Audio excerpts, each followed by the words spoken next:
Welcome back, everybody, to These Aren't the Nerds You're Looking For. Lorenzo is sitting here with Kevin Horde. How's it going, man? It's going. We are flowing along. We were just discussing beforehand how far along we are in the year now. It's August. Yeah, it's pretty crazy. It's nuts, man. Absolutely nuts. Yeah, I know. I don't even know. I'm just shaking my head because I have no idea how to describe time this year. Yeah, no, I'm losing all mentality for what day it is. It's one of my other podcasts I listen to. They always introduce they release episodes on Monday, but they've started just saying, "Hey, this is for the week of Schmurz Day, July whatever." Yeah, so I'm like, "Yes, Schmurz Day it is. Schmurz Day is where we are." But it is whatever day you're listening to this. It's today. That's a good day. Enjoy today. Day, I'm sure. Enjoy today. It's another good day. Hopefully the sun is shining. If not, though, rain is good. Where I live, it doesn't rain often, so when it does, I absolutely adore it. But I don't know how you feel. I'm a person who likes thunderstorms. We've never had this discussion before. Thunderstorms are fine as long as they're after 5 p.m. or on the weekends. Yes, and I don't really want them on the weekends because I'm off work, but they affect the workflow at work, and if it rains during the week, that means I have to work on the weekends. So, and even if there are rain days, I still work. So, for example, Monday we had rain, my guys didn't work. Today is Thursday, we had rain, my guys didn't work. I worked Monday, Tuesday, Wednesday, Thursday. Working a full day tomorrow, working a full day Saturday, potentially working Sunday, Monday rolling into next week. So there's my opinion on rain. That makes sense. That makes sense. Yeah, for me, we don't get it often. Yeah, so. it directly affects whether or not we can go out and make money. So right, that makes sense. Yeah. All the same, hopefully it's a good day wherever you are, whenever you're listening to this. Yeah. We're going to be discussing the Clone Wars. This is actually our 100th episode for Clone Wars specific episodes. How about that? Yeah, this is the 100th story of Clone Wars that we will be talking about. And we will be covering Season 5, Episode 9. This is A Necessary Bond. Yep. This has a production code of 425. We have an original air date of November 23rd, 2012 in Canada, and then November 24th, 2012 elsewhere. Okay. I need to add to that. Yes. Because there's an additional air date for this. Ooh. And that would be at Celebration 6 in August of 2012. So this is part 4 of this 4-part arc, right? With these younglings. And it was aired as an 80-minute movie at Celebration 6 in Orlando. I was completely unaware of this. I was at that celebration. I do not recall this at all. So it was either A, not made a big deal of, or B, just something that I wasn't paying attention to at the time. But so there technically there's another air date because it was shown at that celebration. Yeah, there's like a premiere date, shall we say? Yeah, which would have been, if I recall, somewhere in the 21st, 22nd, 23rd of August, probably somewhere around there. Yeah. Yeah, it looks like from the notes that I've seen, they titled it the whole arc as Young Jedi. That makes sense. Yeah. So, yeah, very interesting. So sorry to interrupt. Please continue. No worries. Yeah, that's a interesting tidbit that we haven't covered yet, and this is the finale of this arc that we've covered. This is definitely the finale. We have a writer of Christian Taylor and the director of Danny Keller. Yep. As well, just to give props to them. Yep, Christian Taylor wrote all 4 of these.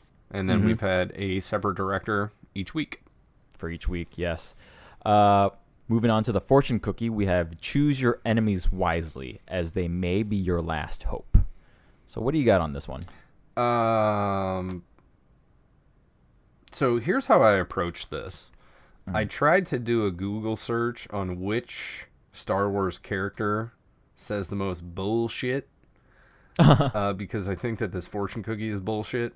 And that Google search just begat a whole bunch of results of people talking shit about Star Wars. So I quickly scrapped that and just proceeded into the episode. Mm-hmm. And then kind of along the way, what I came to was our buddy Hondo Onaka. Mm-hmm. Because he often just says things, right? Yeah. And then if people call him out, he's like, yeah, whatever, Right. Or today is a new day, or... As he does in this episode. He We'll does. get to that. But I feel like this would be something that he would say, like, after the fact, like...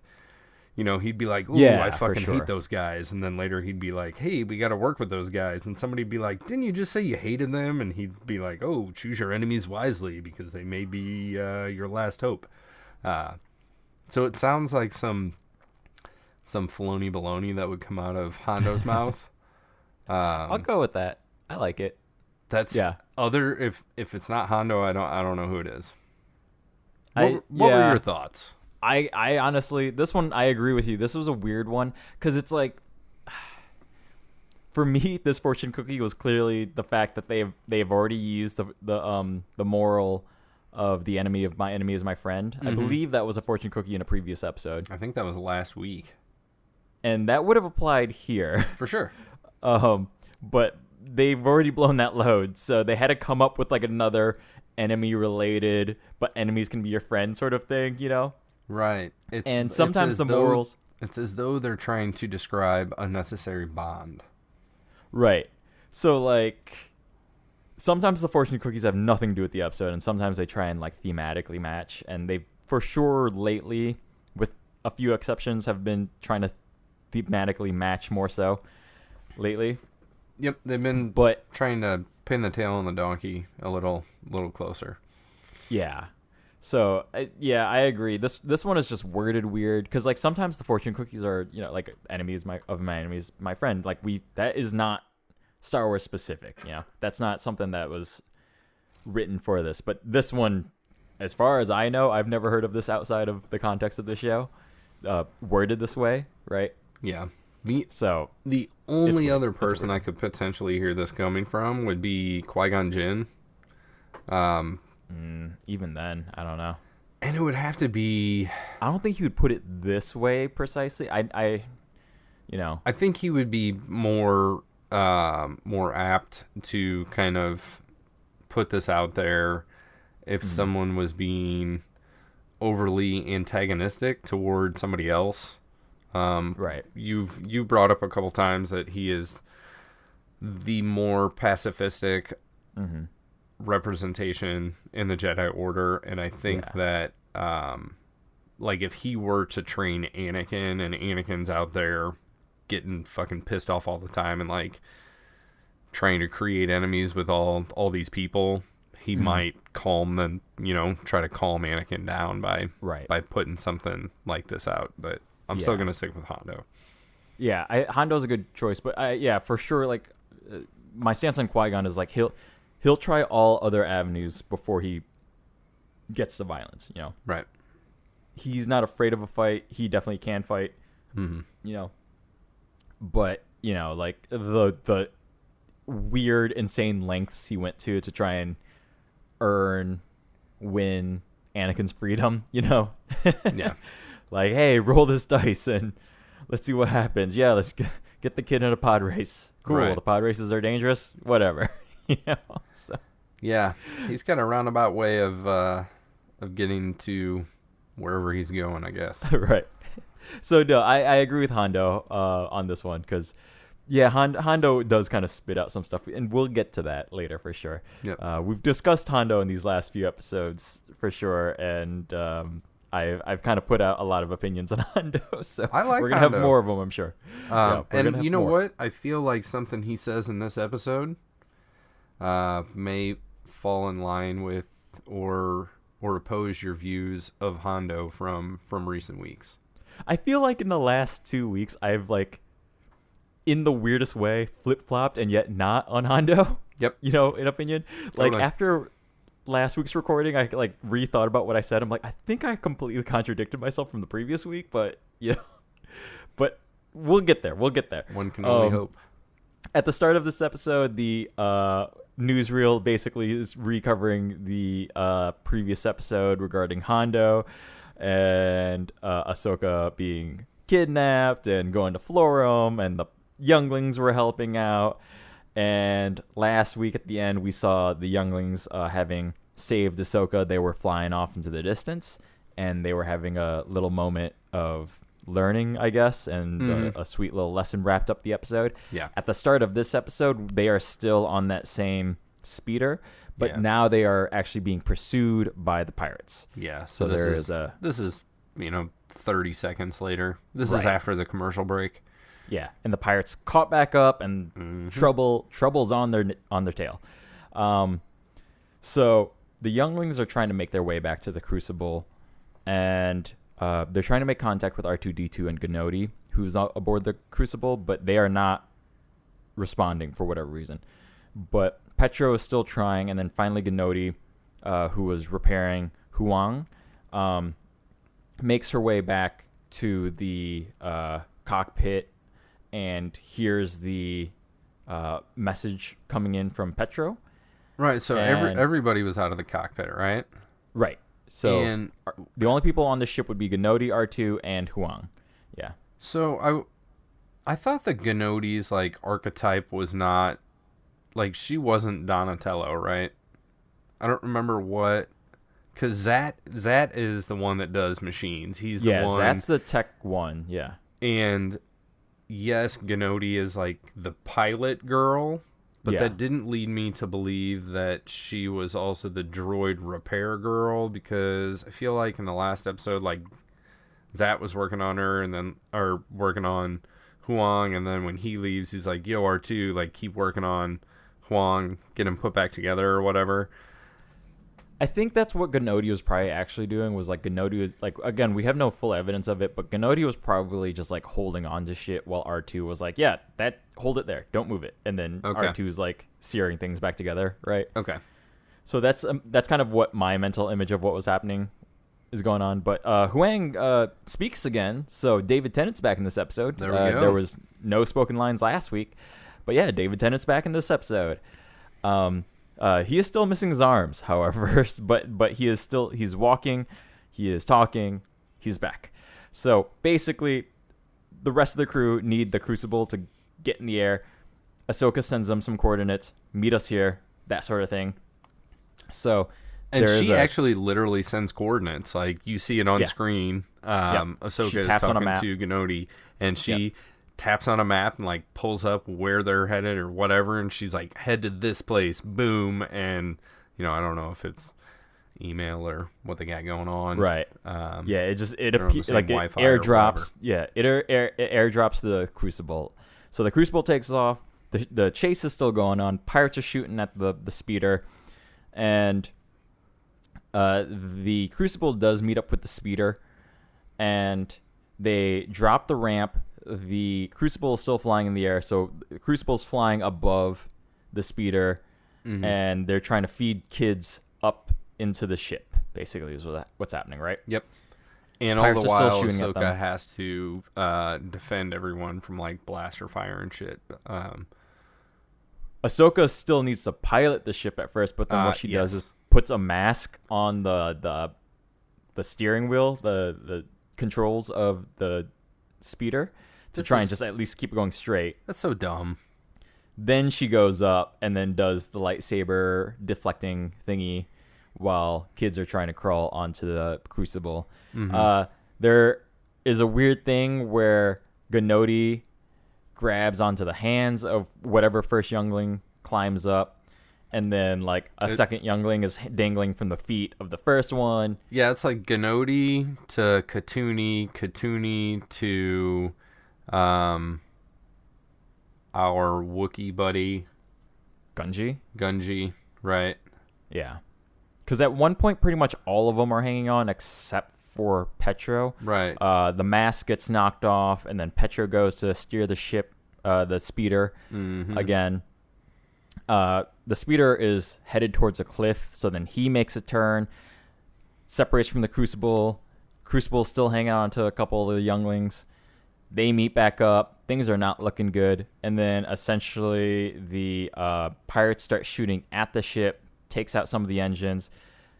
The Crucible goes down, crashes. The kids jump onto the speeder. So then they're back all on the speeder. Pirates are still shooting at them. And then there's a they series crash as of well too, right? the Crucible crashes and hits the speeder / tank that they're on, Yes. and then everybody is spewed out onto the ground. All of this seems unlikely that it is survivable. Right. Yeah. 0 fatalities. They're all fine. Huang is fine. R2 is fine. But basically what happens is they are all captured again by the pirates. Mm-hmm. So then they are being taken back to the town, like the main bit where the pirates hang out on Florrum. Going back to the pirate bar. Turns out that the Separatist army has shown up. So there's a bunch of droids that are being unloaded, and General Grievous himself shows up. And so Grievous goes and immediately finds Hondo. They have a conversation. Then Grievous calls Count Dooku, who then talks to Hondo and is like, hey, last time you had me captured. Not cool. So, now I have you captured. Right. Dooku is basically ordering Hondo to melt all of his possessions of, like everything. Yeah, so I didn't really get this at first. Yeah. And it's not as though it's more clear later. Like the way that Dooku makes it sound is that he says like all of your assets will be melted down. Everything that you own now belongs to the Confederacy of Independent Systems or whatever. Mm-hmm. So it sounds like they're going to take all the pirate ships and the guns and all that shit and like melt them down for like future assets of the like more droids. Yeah, of the Separatists. Yeah. But we'll get to that, and then I'll bring up my opinion of that. That doesn't necessarily seem to be the case later.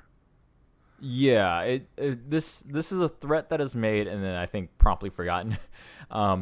Hondo gets mad at this and is like, "No, that's a weird ask. Even if I'm captured, like that's not cool, bro." He does some really nice debate style dialogue with Dooku, because at first he's like, yes. He's basically like, there's a price on my head, retribution. Now let's come to an agreement, and I'm sure that I can pay you. Right. And Dooku's like, yeah, that ain't happening. And that's when he tells him, like, I'm taking all your shit, blah, blah, blah. And then Hondo gets pissed, and he's drinking like a martini. And then at one point, slams the glass on the floor, but it just kind of like bounces a couple times, like ting, ting, ting, ting, and is just rolling around at his feet, which I thought was a really hilarious detail. Like, this whole thing is just a sham.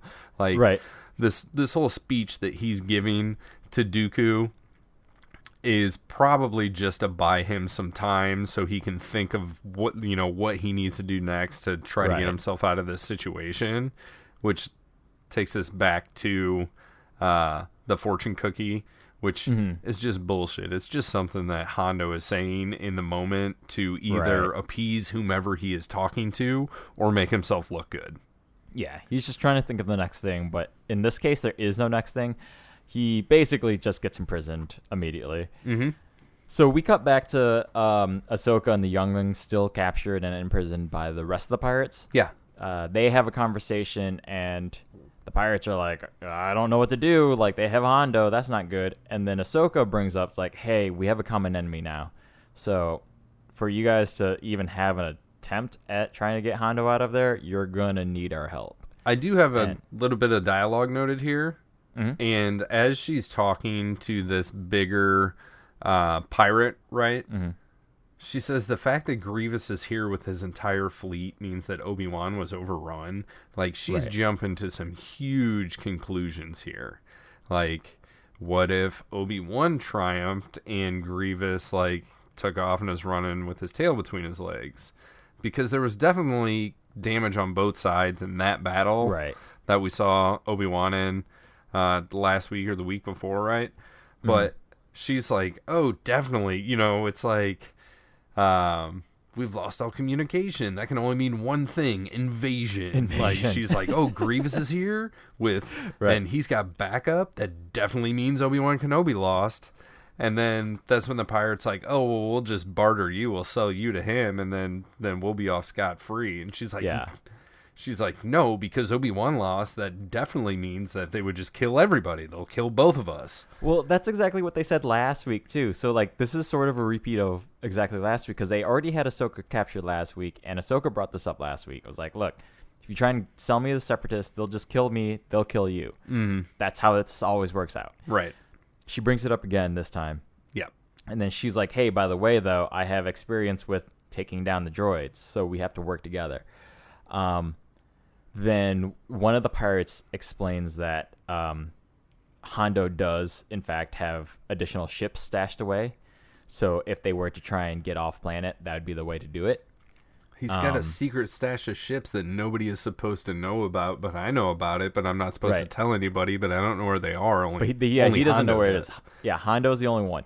So Ahsoka's like, okay, cool. We all have something we need then. Let's work on this together. Right. And the pirates agree. The pirates are like, yeah, that makes sense. Okay, cool. So then, let's see. Ahsoka has a plan to use the pirates' tank to divert the droids. Did they speak of this plan, or doesn't it just cut to like R2 in this tank, and he's just like, R2's just whistling R2 away starts and like drives the tank into town. Yeah, R2 like even starts an argument with one of the droids to some degree, and then you see the pirates and Ahsoka like just sneaking in the boxes next to them, and then they just find their way to Hondo. He is strung up on like the energy binder floaty thingies. Yep. So then Ahsoka and the Younglings are all talking to him and the pirates, and Hondo is still just like talking endlessly in the scene. Yeah. It was like, why am I going to accept help from you guys? Like, we're enemies. Why are you guys even here? I see you didn't escape then if you're here. And they're all just like, no, like, we're going to get you out of here, but we also know about your ships, and we need your ships to get out of here. And then also, weirdly, Huang, like, just starts spilling some information, and he's like, for 1,000 years I've trained Jedi, which I don't believe that. I don't think he's actually training anybody. Yeah, he's just overseeing the lightsaber building. Right. But he said, for 1,000 years or generations or whatever, I've trained Jedis, and these younglings are the best that he's ever seen, or among the best that he's ever seen. And I just completely disagree with that statement. I don't even know if he believes that. I mean, I guess obviously he does. He's a droid, right? They tend to tell the truth, but one, it seems foolish to just like drop this knowledge nugget like out there, because if it is true, then the potential for a pirate to try to use that to his advantage is very high. But for some reason, this convinces Hondo that, okay, I'll work with you. Is that just because Hondo thinks that they will succeed in their escape plan? Like, is that what's going on? Again, yeah, I think it's a shared goal sort of thing. And I think from Huang's point of view, I think it's also to pump the kids up, right? Because there is a point that is brought up really quickly. So Hondo agrees, and there is a moment where all of the younglings ignite their lightsabers, except for Katuni. She still hasn't managed to put her saber together. So for me, what Huang is doing is just trying to encourage these kids on what they're going to have to face, right?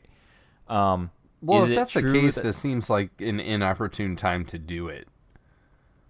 Because Hondo's like, no, I don't need to work with you, and Ahsoka's like, look, let's put our differences aside. We have a common enemy. There it pops up again. We need to work together. Right. This is why I need you, because I know you have ships And he's like, oh, one of my former friends has been talking too much, whatever. And then that's when Huang just like steps forward and he's like, look, I know Jedi, and these are some of the best Jedi I've ever known. Well, again, that's what I'm saying. It's like she needs ships, but what she essentially at first is bringing to the table is she can slice droids real good, you know? But then when you sweeten the pots with They 7... can also slice droids real good. Yeah, exactly, right? So Huang's like trying to sweeten the pot, right? But also kind of like there's another goal that this works towards. Does it work? Does this sell it well? I'm gonna say not exactly. Okay. But I can see the threads of it trying to be laid down here. So Hondo agrees. They free Hondo. Katuni does have a moment where, because her lightsaber isn't working, she gets her shit together, shall we say, impolitely, and puts her lightsaber together. So that is like the extra kick in the pants for Hondo to be like, okay, I trust you guys will be able to execute your part of the plan.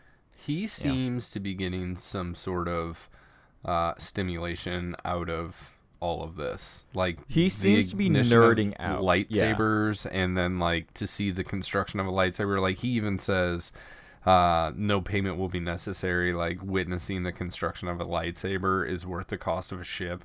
And his giddiness is bordering on or past the line of being inappropriate.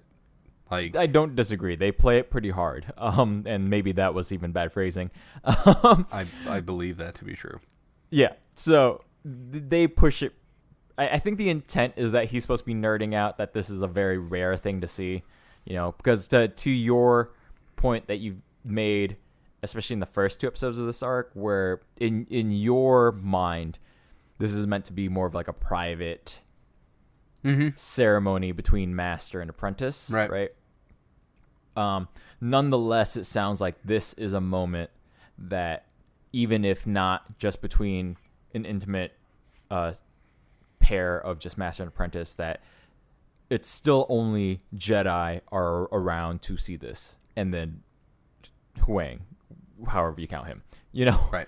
And now Hondo, and these other pirates, So that's kind of what I got out of it, was Hondo. Hondo is trying to sell how cool this moment is, right? In his own Hondo way. Yeah. But anyway, so then he's like, he's cool. got a lightsaber fetish. Just saying. I think so. Yeah. Again, I think he's just nerding out because he understands the what the Jedi are. Yeah. You know? So basically, so he is then sold that these younglings can indeed help them. Yep. Right? Katuni cuts him down, and then comes the line that I was going to bring up in regards to your opinion of Hondo. I think that Ahsoka says something to him, and his response is, I may be a pirate, but I am not particularly fond of taking children into battle. Right. Like, he's sticking up for the kids here, and he's like, I don't really want to do this, but if this is the only way, this is what we have to do. And then Ahsoka says, oh, you didn't seem to mind when you attacked our ship. So it's like, he's got a moment of what could be seen as like character growth, like caring about these kids. Or even just having like some basic sympathy portrayed. Right, or compassion, you know? Yeah. And then immediately we go back to like Hondo BS, right? Whereby Ahsoka is like, hey, you didn't really seem to care when you attacked our ship. And he's like, yes, but today is a new day. That was and today then. I like kids. This is not. Yeah. And he literally even says, he's like, today I care for children. Yeah. So today is a new day, and today I care about the kids. Yeah. So, my opinion has changed, I think, like 3 for 3 on Hondo. Yeah. So my thought is that, like, I can totally understand your reservations in the way that you like or appreciate Hondo because of some of his shortcomings, right? He's attacking kids, he's, threatening to murder them, all these things, but then, like, he says this, and then later, he's all about the coaxium. Yeah. And I think he's very in the moment specific of his focus, but I think that he does have a larger moralistic view that he only lets come out sometimes. Right, yeah. I do appreciate that this episode at least lampshades that very well, and just points it out pretty darn explicitly. Right. Again, I don't remember if we talked about this or if we had already stopped recording. I bring it up. I just still find it very interesting that I think by and large, again, under normal circumstances, not right now when we're under unprecedented closures of a theme park, but by and large, I think the general public's introduction to this character will be Smuggler's Run. For sure. Force, right? So, but I still think it'd be really interesting to see somebody who meets him there and then wants to know more about this dude, and we're like, oh, by the way, he comes from the show. Here are the episodes he's in, and then you show somebody these episodes. Like, I'm really curious when you go that direction, But if you were in a bubble, if you were in a Hondo bubble, and your first experience was Smuggler's Run, right? And then you're like, I want to know more about this dude, and you're only looking at like Hondo episodes, like the previous Hondo episodes or whatever, he's a pirate, right? And then you get to like this story arc, and you're like, oh, he's like totally willing to slaughter kids. Like that can't be right. Like that's not the Hondo that I know. And then boom, you get this line, and you're like, okay, all right, we're good. Like, yeah, I don't think you have enough time to feed into the negativity of you don't dive Hondo deep as a character before he is redeemed in the eyes of people that don't want to slaughter kids. Support kid or characters that slaughter children. Right. I mean, Anakin Skywalker is a beloved character, and he doesn't threaten to. He does. He's a beloved on more than one occasion. Well, okay, so Darth Vader is a beloved bad guy, though. Like, yeah. Right. So is Anakin in that same, do we take him on that same level? Like, I don't know. I mean, he's willing to genocidally murder an entire town of people that are different than him because they held his mom hostage. True. Yeah. And the funny thing is the meme world thinks it's fucking hilarious now, which I am on board with that. So, right. Killing kids, real hot. Disagree with you there.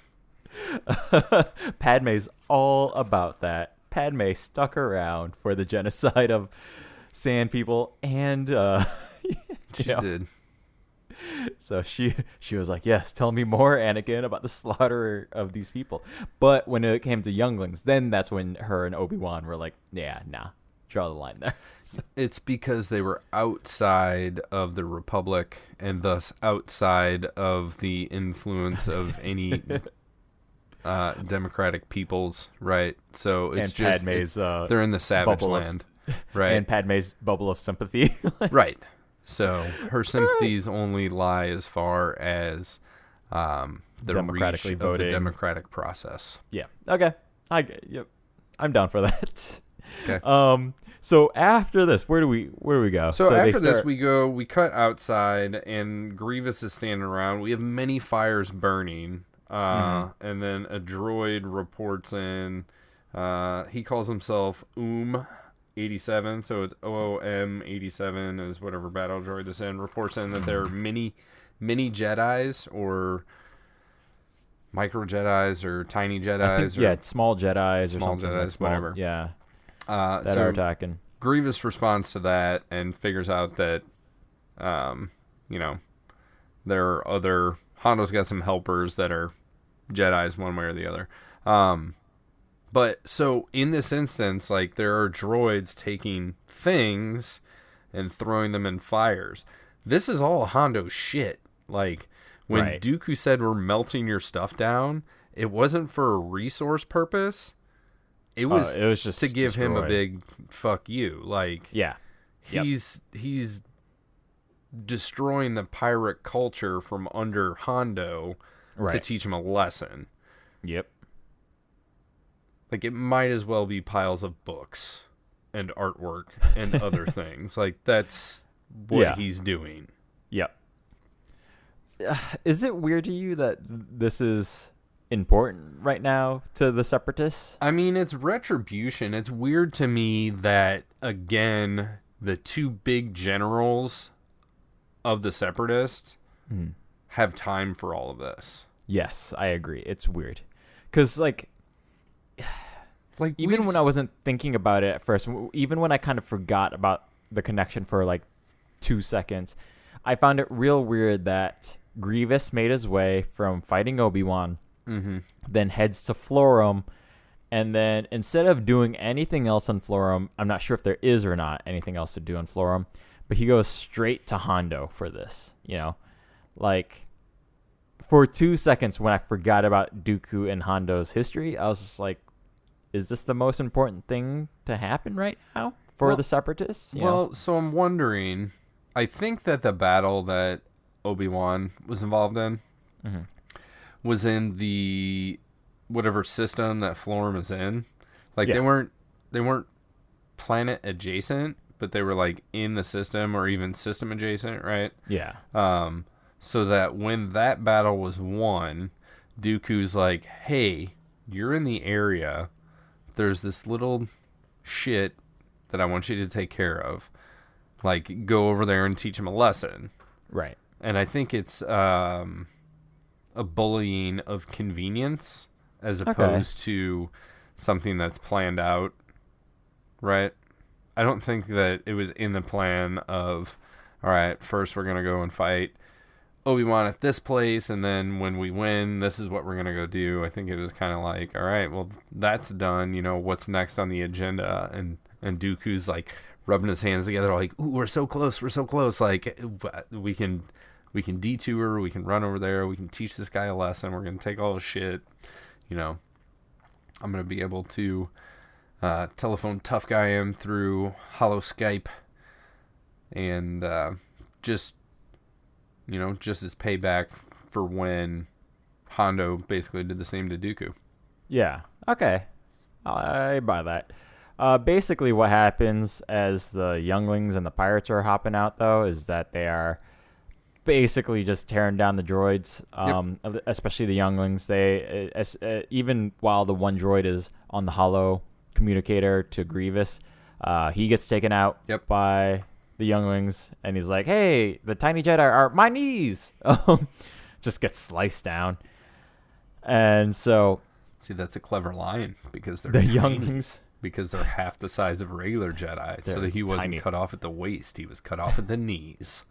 But the Younglings are very proficient. I mean, I get that there's lightsaber training even before you make your own lightsaber, right? Is there? Or is there some sort of physical training, right? Yeah, I think so, because, like, we see in Attack of the Clones, Yoda is training Younglings. Like even younger with, like, than this. the visors and, tamed remotes. Yeah. Right? But because they are very proficient at taking down these. They're surprisingly effective and unafraid. And they can work together, man. Like, they are working together. Yeah. At systematically taking out these droids. So then, it's kind of scary. They happen to come upon a couple of speeder bikes and they get a bunch of speeder bikes and a tank. Yep, one tank. So then they hop on and start making a run for it at that point. Grievous and a couple of other droids get on their own speeders and stuff like that, and then give chase. So then basically we get a big old chase scene. We got a canyon chase scene, and the only thing I want to point out before we hit the canyon dunes is that Hondo does jump on one of these speeder bikes, and Katuni jumps on behind him. She's like, I got your back. And he's like, I feel so much safer. Like, total sarcasm, but obviously this is a writing choice just to pair these two up, but I feel like normally, even with Hondo's most recent admission that he cares about kids today, he'd probably be like, like, what? Why are you here? Get off my speeder. Yeah. Like, go back to your tiny Jedi friends or whatever. This is essentially like an Alan Grant moment from the first Jurassic Park, right? I was totally thinking that. This is exactly what this moment is. Yeah. So it's cool. It's fine. They start giving chase.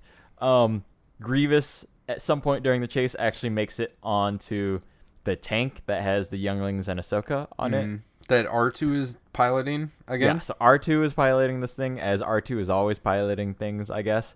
There is a moment where the pirates and the Jedi split off into different canyons. So the pirates go down one.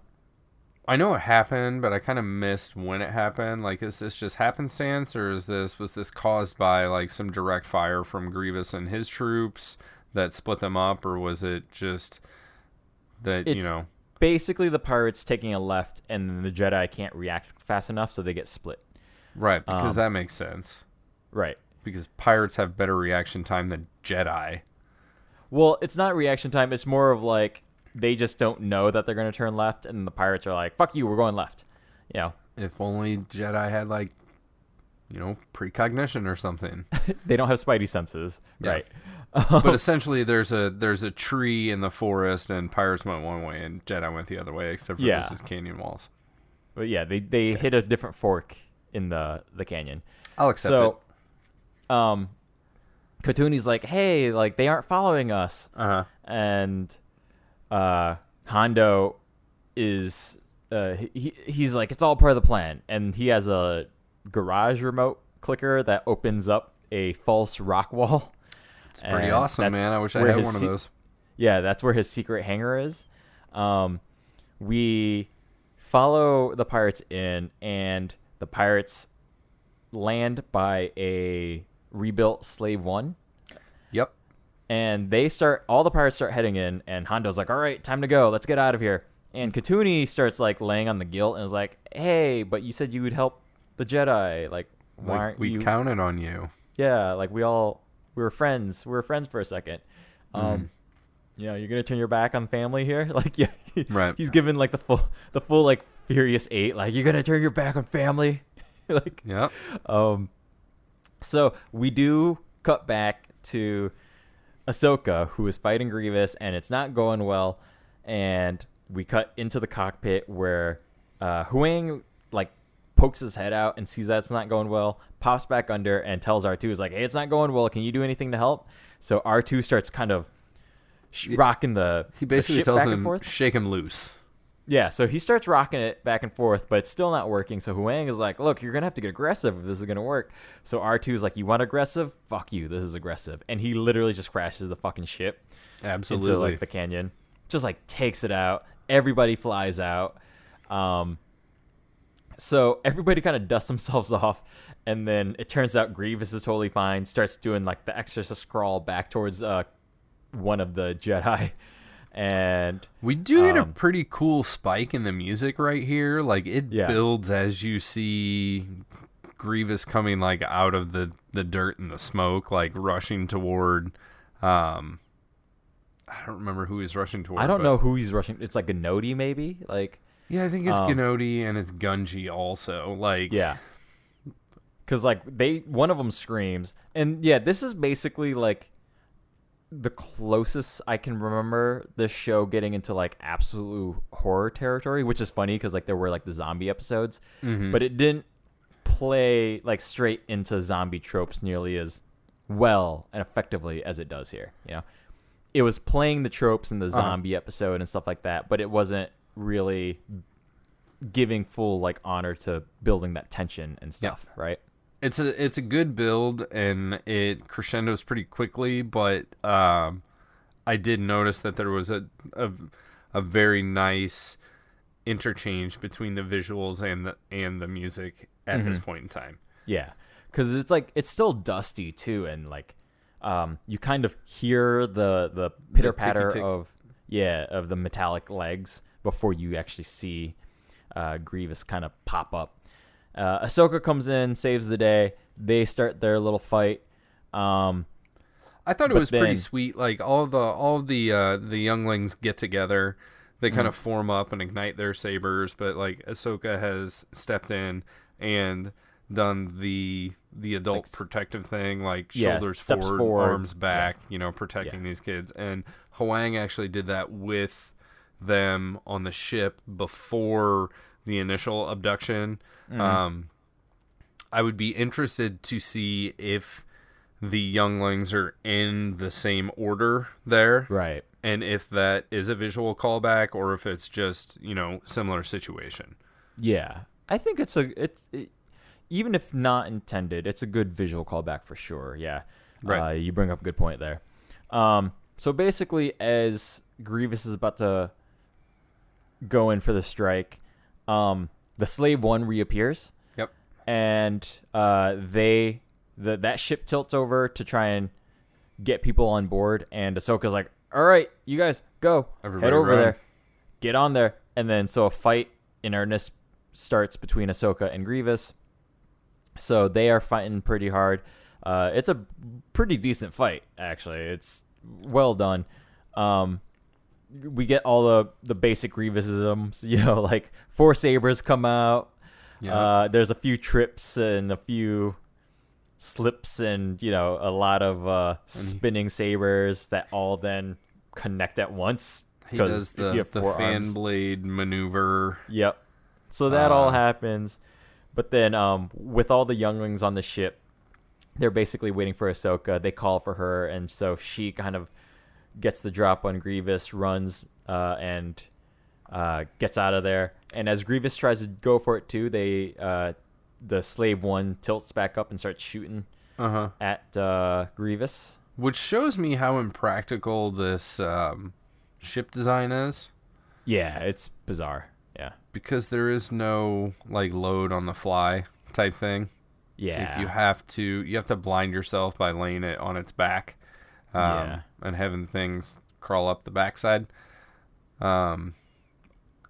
for entry to the ship. So, I mean, it looks super cool, and I remember being a kid and seeing this thing, and it lifts up and then rotates and takes off, and I was like, ooh, that was awesome. And then later in young adulthood, Lego versions of this ship came out, right? And each of them was cooler in design than the last, and they have that function where it's I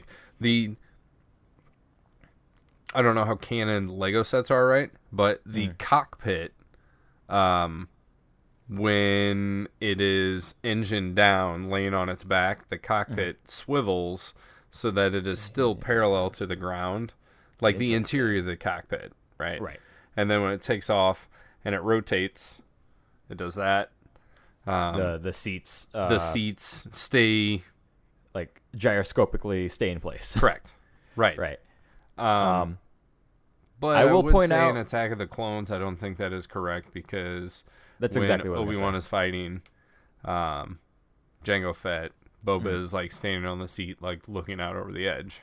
Well, because Obi-Wan doesn't attack right away. So real quick on Attack of the Clones, we see Jango and Boba calmly getting to the Slave One. Yep. And the seats are tilted with back down. Yeah. Okay. So the back is parallel to the ground.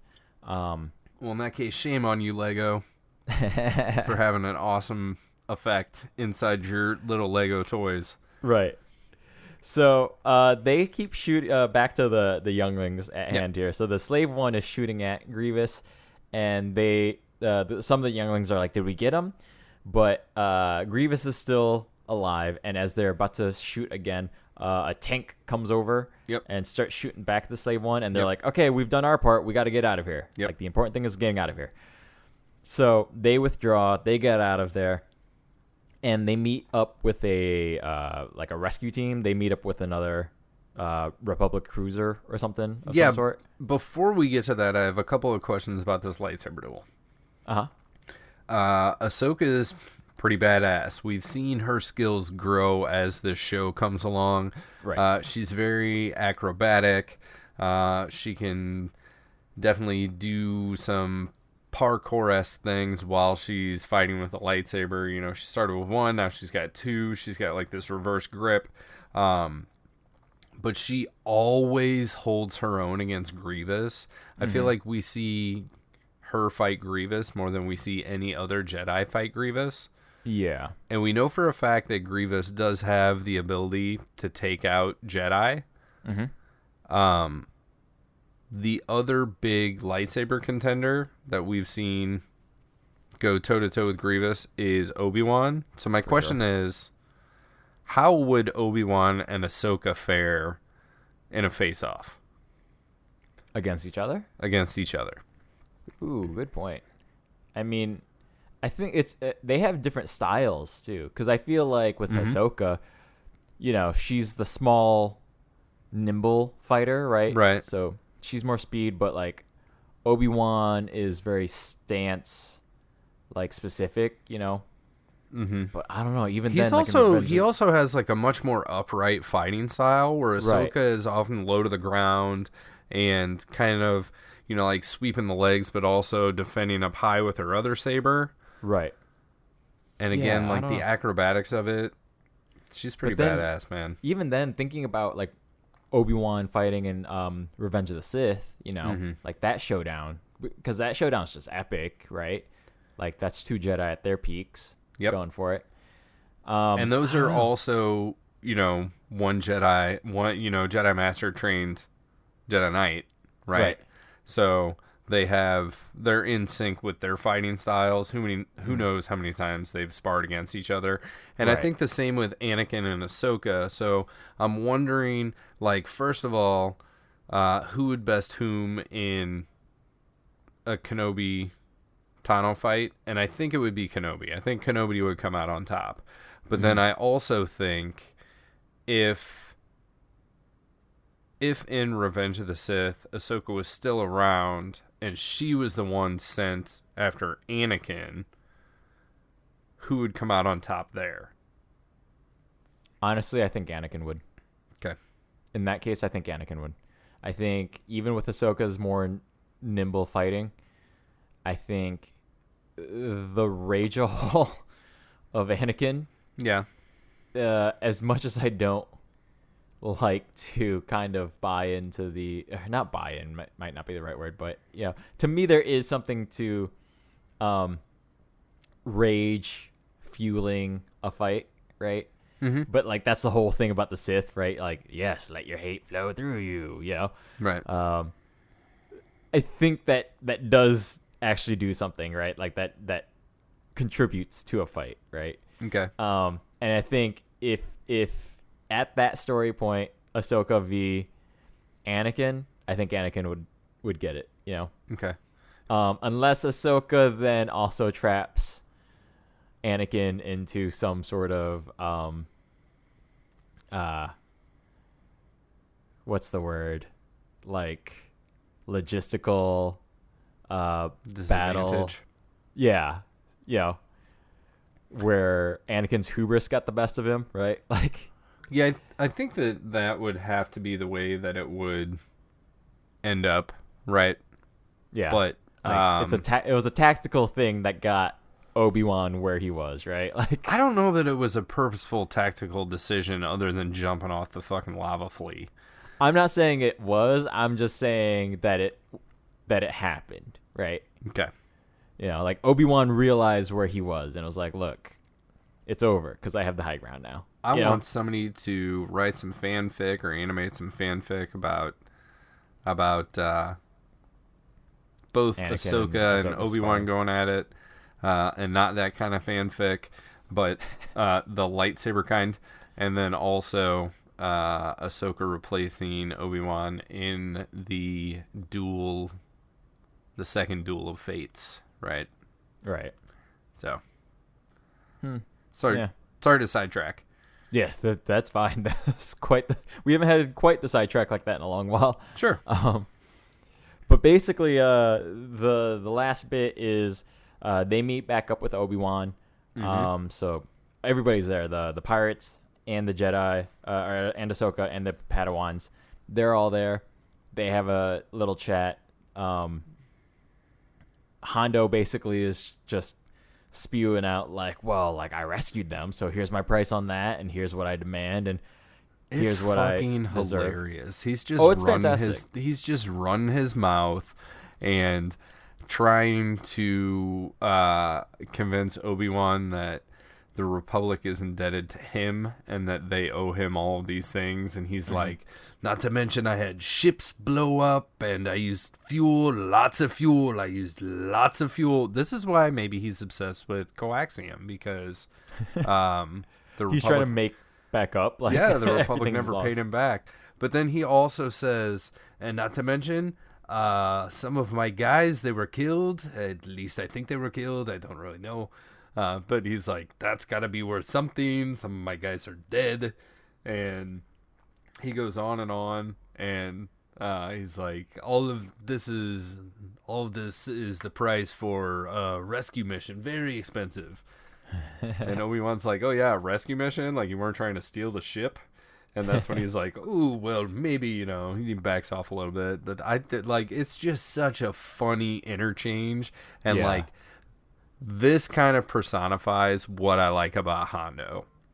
I agree. This part is great. And especially like having Obi-Wan be the straight man in the situation too, right? Like Obi-Wan is just taking it all in, but he's on step with it too, right?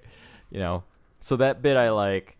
And then Hondo's like, all right, so I'll expect payment later. Don't worry, it's fine. I'll send you my bill. Yeah, I'll send you the bill. So they start headed back onto the Slave One, and there is a moment where Katuni kind of locks eyes with Hondo as he's heading back onto the Slave One, and Hondo does give the slightest of nods towards Katuni of acknowledgement, right? At most, she's got an old man crush on him. Right. But then he seems appreciative of the young Jedi as well, right? Yeah. So there's that much. But then Obi-Wan then rejoins the group of younglings as well, and kind of points out, is like, well, you guys had quite the mission, huh? Quite the adventure. Right. Like that's one way to train you guys, I guess. And Ahsoka's like, yeah, we completed our mission. It was not as expected, but we completed it. They all have their lightsabers. That's the end goal that this whole started with. So this leads Master or Huang to say, like, oh, by the way, have I ever told you guys about what happened when Yoda got his saber? Because this was probably the most eventful time since that one. And everybody's like, wait, what? You were there when Yoda got his kyber crystal? Like, what happened then?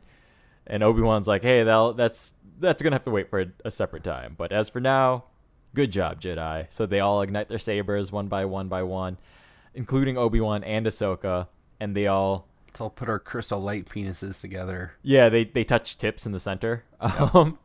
So cool. I don't know what this is. I guess actually, is this like an official ceremonial thing, or yeah?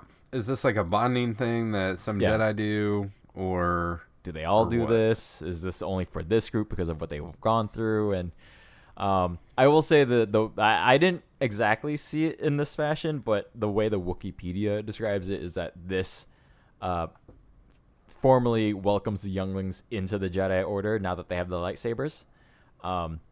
If I had not read that, I would have just seen it as like, congrats, you have lightsabers now. That's how I would have seen the conclusion of this episode.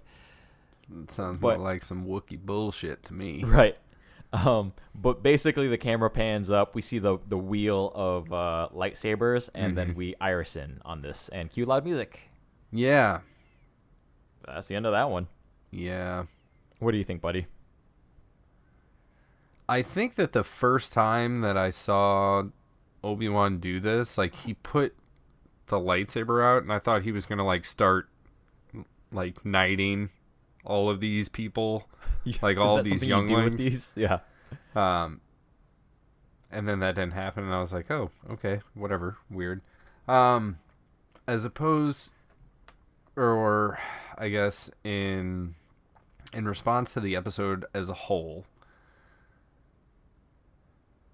up until this episode, I had liked each one more and more.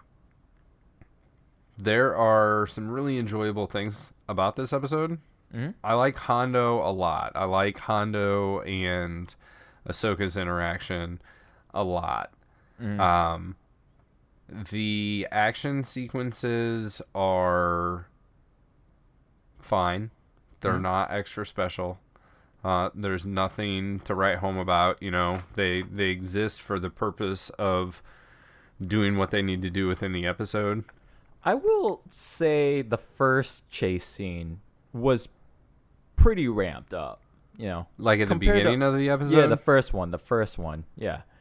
Like, because especially the way, it almost felt like the opening of a James Bond movie where you're just like popped into the action, you know. Okay. I kind of appreciated that much regarding the action, but I agree otherwise, like, the lightsaber fight is fine, nothing spectacular. The canyon chase is there, you know. The canyon chase was kind of video gamey to me. Like, the whole fight between the pirates and the droids was kind of cutscene montagey for me. Like, we know they're in the building, and we know they have to get somewhere else, and we know there's droids in between, so we have to show what happens. Right. And the canyon chase, whatever. The chase at the beginning was fine, a little predictable. I felt that the actions of the people near the end when they're trying to get from one thing to the next were a little bit illogical, and then the fact that they just all get back onto the first ship thing, and then the Crucible crashes into that, and there's tumbling and cliffs and spires and all the shit, and everybody is just falls out, and everybody's A-okay. I'm like, all right, whatever. It's a Star Wars cartoon. So the first time I saw this, liked it well enough. Mm-hmm. Second time I watched this, not as much. When I sat down and took notes, I started getting grumpy. Mm-hmm. But talking through this, I think I was able to release some of that tension and then absorb some of the more fun things that happened in this episode, and kind of remind myself like why I really like some of these characters. These younglings, you know, I could take or lose. Huang, I could take or lose. Ahsoka and Hondo, like their relationship together here and the way that they are forced to play off of each other. Yeah. And I think the growth that we've seen in both of them, where Hondo is showing a side that isn't just like pirate guy. Like sometimes his pirateness is kind of a front for, I think this dude really just wants to like be able to sit and chill and kind of do what he wants and hang out and have fun. And the way that he goes about doing that is not legitimate work. It's piracy, right? Mm-hmm. And then, but we do see this other side of him where he does have some compassion. He does care about other people from time to time. Right. Yes. And then with Ahsoka, we've seen growth with her where she's not the little one with a fresh lightsaber anymore. Mm-hmm. She takes responsibility. There are 2 or 3 moments in this episode specifically that if I didn't know that Ahsoka lived on through the rest of the Clone Wars, that there are definitely moments where she could have sacrificed herself to save these kids. One being like in the beginning, like the first chase. The second being like at the end when she's fighting Grievous. Like things could have turned out differently, and the tension builds a little bit, and she's able to quote unquote escape to the next part of the story. But I could feel that building a little bit. My point is that seeing these two characters with their growth separately and together is enough for me to give this one a thumbs up. I definitely came into this conversation thinking that my thumb would be tilted down, but it's in discussing this episode that has tilted my thumb in the other direction. So I didn't see that tension that you felt with Ahsoka. I never felt that the story would ever hint that way. Like, it was trying to build tension, but I didn't feel like it was trying to build tension towards that.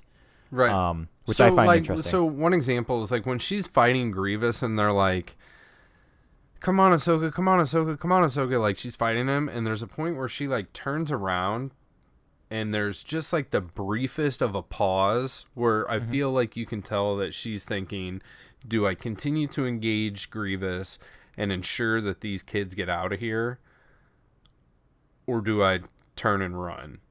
I agree with you there. I agree that is there. I personally didn't feel that it was leading, even with the knowledge of what happens to Ahsoka afterwards. I didn't feel that the tension was building towards that. Like, it was a character beat, but not a character ultimatum per se, right? I guess I was thinking that it was at least presenting the plot opportunity of that to be able to happen and be justified. Yeah, I won't disagree with you there. Okay. I did find some of the action, like, if not tense, I found it at least exhilarating, you know? Okay. The action, at least this time around, was, like, very well put together. In this episode, there is a clear cause-effect reaction that happens. Okay.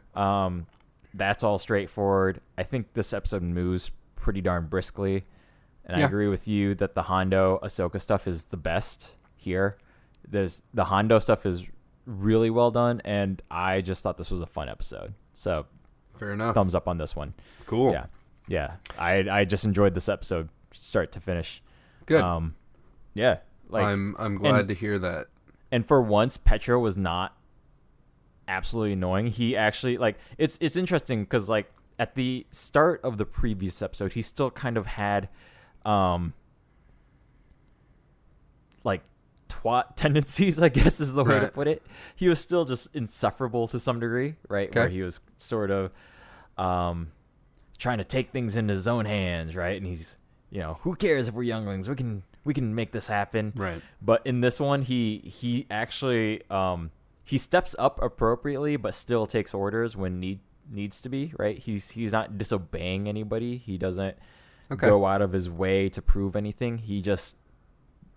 He exactly handles his role in a good way. He doesn't stand out like he has in the last few episodes. He actually didn't stand out to me at all in this episode. Fair enough. Not in a bad way. Like, I still knew he was there. I didn't ignore him. I didn't forget about him. But as part of the collective group of Padawans, you know, each of them sort of were there in a, you know, doing their thing. They all did their part in a decent way, right? Okay. So good turn on that for me not getting hella annoyed by Petro. I really like Huang. I'm very fascinated by his history and how he got started and why him, you know, like, I'm very fascinated by the idea, but I think to be honest, it's also because it's David Tennant. So I'm always down for more 10, as it were. Yep. So, you know, he plays Uncle Scrooge on DuckTales. So, okay. You know, that's the new DuckTales. The new DuckTales. So I'm again. His voice acting is just fun to me. Sure. So, you know, just I admit being colored by just being a huge fan of his. So even though in this episode he's not doing too terribly much, right? At least I think his voice performance fit well for this droid. Exactly. And, you know, it definitely sounds like David Tennant's having a lot of fun with it, even in his sparse lines in this episode. Right. But yeah, like, all in all, a fun episode. And I agree with you. Every layer of Hondo that they're adding on in no way, like, it both contradicts and does not at all everything we know about Hondo, but I think in, like, the best of ways, right? It sort of just adds to that, like, crazy pirate life that Hondo is living, right? Right.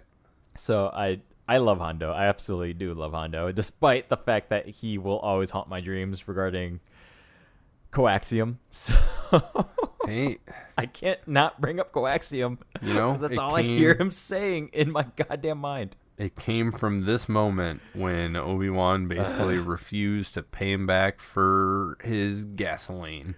Like, all I'm saying is we've had 5 months off and Walt Disney World opened back up. Why did they not use this time to put in another stage or another ride through, another mission for Smuggler's Run? How hard would that have been over these last 5 months? I'm guessing that the programming behind that was not an essential business. I mean, I'm just saying that's some work from home possible shit right there. Like, a couple programmers just swapping files back and forth. Jim Cummings could probably record something on the fly at home, you know? Yeah, I feel like it's not really that easy. Like, But I think you may have oversimplified the process there. Here's the other thing, because, like, originally the rumor was there were going to be multiple flight paths to begin with. So Yeah, I feel like there should be. I feel like there are multiple flight paths that they just need to put the finishing touches on and just put in the computer and say 50-50 chance of either one of these getting popped up, you know? That could be. And also, like, let's not also forget that for Disneyland, that the park or the Galaxy's Edge is a year old now. So, like, not even just in the last 5 months. They've had a year to try and figure this shit out. So, true.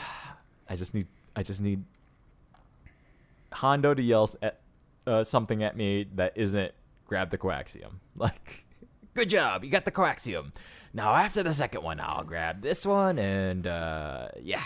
So you just need to figure out how to unlock that secret Chewbacca That run. Chewie run. No. Yeah. No, it's got to be like, it's got to be something any family can come across, even if it's like a family of 4 with 2 4-year-old twins piloting the ship. Yeah. Fair enough. Can't be a secret shit. It's got to be, I need Hondo yelling at something different at me that isn't getting coaxium, damn it. Well, I guess we will see how obsessed he is with coaxium moving forward. Yeah, but looking to the past for a little bit, how do you judge this 4-parter overall?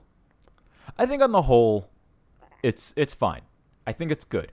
And unlike the last arc, I think each episode at least holds its own, you know? Uh-huh. Like, there's the possibility of trimming a little bit here and there, but I didn't feel like I've wasted my time with any of them, you know? Even though I believe last week I gave that a thumbs down, right? Let me check. But all the same, I don't... Again, I think if my memory serves for last week, that even though I wasn't on the whole, like, loving that episode, regardless, I still felt that it was a fine episode. I think just in analyzing the story itself, you know, I had issues with. But on the whole, like, to me the strongest episodes are the first 2. Okay. Again, because of their place in canon now, you know. Yeah. I'm sure somewhere in the books and in the comics and even perhaps in the games, the idea and what they represent and how to get them, the kyber crystals, you know, is explained in some fashion. But I think explicitly those first 2 episodes are the strongest in explaining lightsabers and the importance of, and, you know, the connection to, and the difficulty as well. I think this episode does a good job of kind of explaining that, or reiterating how Jedi really are the only ones that can put together a lightsaber based on using the Force. They have to be put together with the Force. They aren't something that's mechanically built, like C-3PO can't put one together for Luke, At least that's the sense I'm getting out of this arc, right? Because, like, as a child, I don't know what your view was, but in that gap between Empire Strikes Back to the start of Return of the Jedi, when R2-D2 spits out that new lightsaber, Mm-hmm. I have the sense, even as a kid, I got the sense that Luke built that, but because, like, as a child, just because R2-D2 was involved in spitting that thing out for Luke to catch, I still didn't have in my mind that Luke had to use the Force to make that, I still, for whatever reason, thought it was a mechanical engineering process, like just a basic engineering process, like finding the materials, tinkering with it, putting it together, Now, does the deleted scene that was released showing Luke finishing the lightsaber with, like, a screwdriver change your opinion? Do you know the one of which I speak? No, I don't think I do. So I'll have to send it over to you, but there was a deleted scene that came out with, like, the Blu-rays or the DVDs that that had Luke in the cave. Yeah. In some cave, like essentially away. finishing assembly. I think I know. I don't remember if it is with some sort of vaguely. tool or if it's him, like, sliding latches or whatever. Yeah, I think I vaguely, now that you mentioned, like, DVD, Blu-ray, like, I have a vague memory of it, but even then, it's such a soft memory. But again, it's just because, like, as a kid growing up, just having that gap between those two films, right? Mm-hmm. And it's like, oh, it's a green saber, okay, like, right.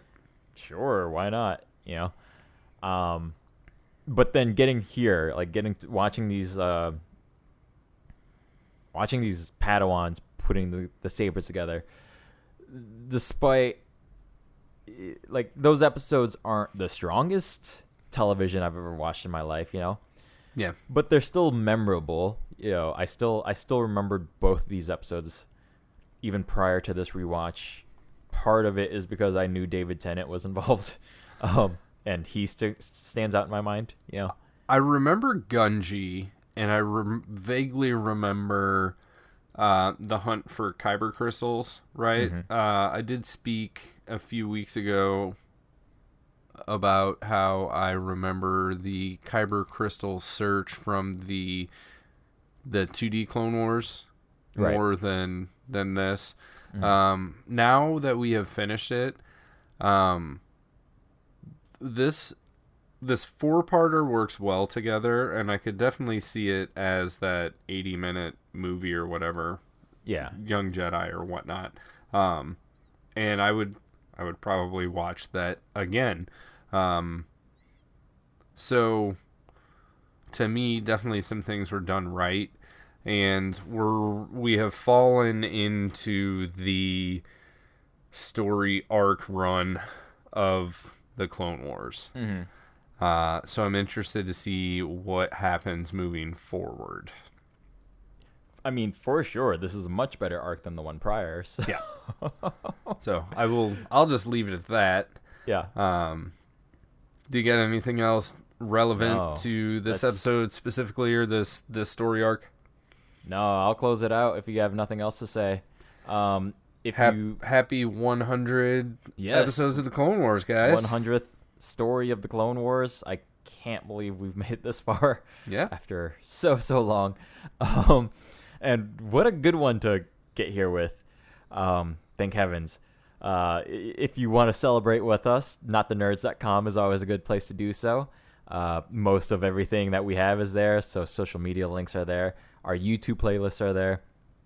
If you'd like, please give us a subscribe and a comment and a like on the YouTubes or wherever you may be listening to this at.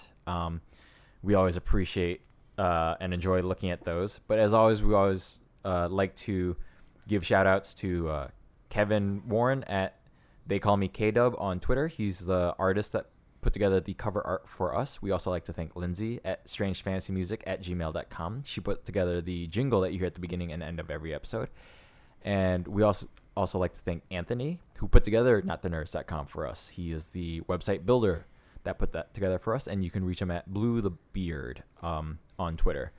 So, again, notthenerds.com. Please reach out to us there if you have any comments for us.